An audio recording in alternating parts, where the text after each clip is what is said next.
I'm back, and it's rainy everywhere. Everywhere it's raining. It's okay. Yeah, get some yard work done this week. See that tan? He's a glowing. When my daughter seen it, she was like, "Oh my God, you guys are so dark now." What the heck is going on, man? It was going a week, and as soon as I come back, I jump on the Wi-Fi and stuff here, and I'm looking at stuff tonight. College protests all across the country, illegals raping children and stuff like that. Some 11-year-old girl got pulled into a van by some illegal that's been here since January, and he's already got a fucking van. He already bought a van and is living in an apartment, and then he was in the same building these other people were in, this other family was living in, and the daughter gets pulled into a van by this 20-year-old illegal male migrant from Venezuela here. And it's acceptable, right? I don't understand how we continue to allow this shit to go on. Everybody I talked to when I was gone, everybody I talked to when I was in Jamaica said they weren't for this. Actually, there was a story that happened in Jamaica, and the guy was telling me and I reconfirmed with other people, the guy was actually telling me the truth. They had a plane full of 300 Indians flew into Jamaica, and they said, "Oh, hell no.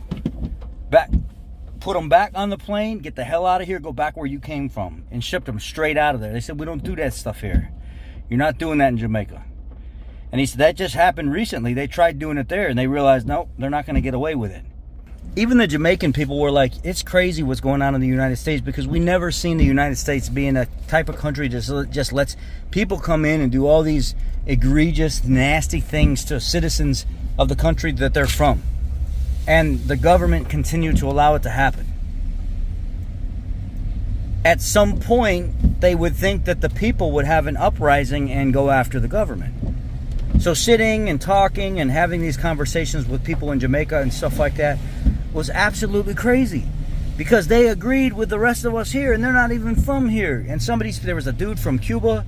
He said, "What have I seen?" He said something like, I'm trying to do the Cuban accent, but I can't do it right. He said, "Where have I seen you from? I've seen you from somewhere. You're like on the social media or something like that." And he's a real Rico Suave kind of guy. Got some little muscles and stuff, not too much. He's a fit dude. And he says, you talk like you got a presence to you, like you demand respect. I seen you talking on something before." And I said, "Yeah, I'm on YouTube." And he said, "Yeah, you the Ford guy." And I said, yeah, that's me." And he said, "I like you, man. I like you. You're straight. You say what you want to say, and you demand respect." And I said, well, that's pretty much any respectable person, human being, is kind of that way in some way, shape, or form. I'm just a little bit more outspoken than others, and I have the platform to do it. And he said, "I think it's crazy." He said, "I think it's crazy what's going on in the United States, because they just taking advantage of you guys right now. You pay the money to the government, they're giving it right back to their pockets." And he said, "It's bad, man. It's bad. I see from where I'm from, it's bad." And then there's families from New York, New Jersey and stuff. I've talked to them, and they said, "We've had it, man. We've absolutely had enough of it there. People are fighting in the streets and stuff now. People are kicking these people out of their neighborhoods and stuff now. It's getting to the point where they've started their own neighborhood watch clubs, like little neighborhood militias, but not quite militias.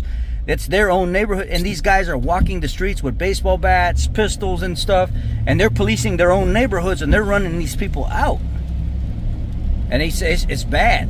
New York is just trashed.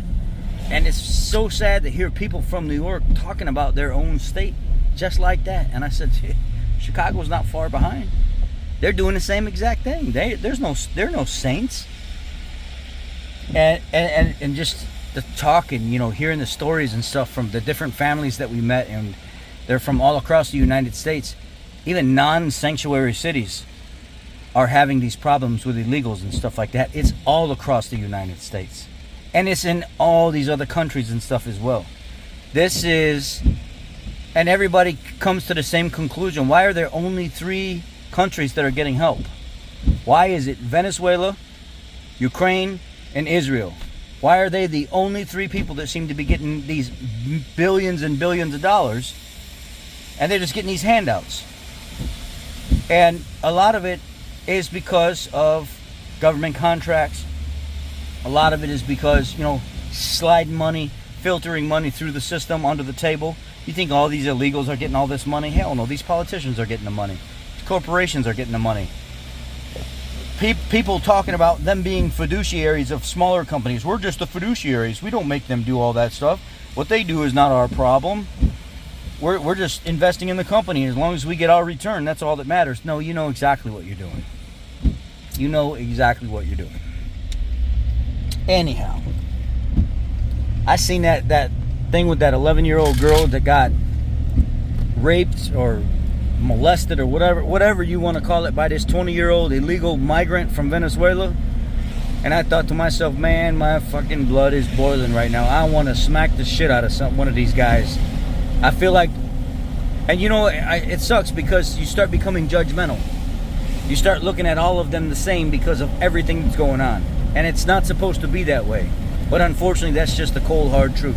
Look, I'm going to get my night finished and get in bed. I'm going to grab some food real quick because we're starving. We don't want to make food at home. And I'll see y'all in the morning. I love y'all. Be blessed.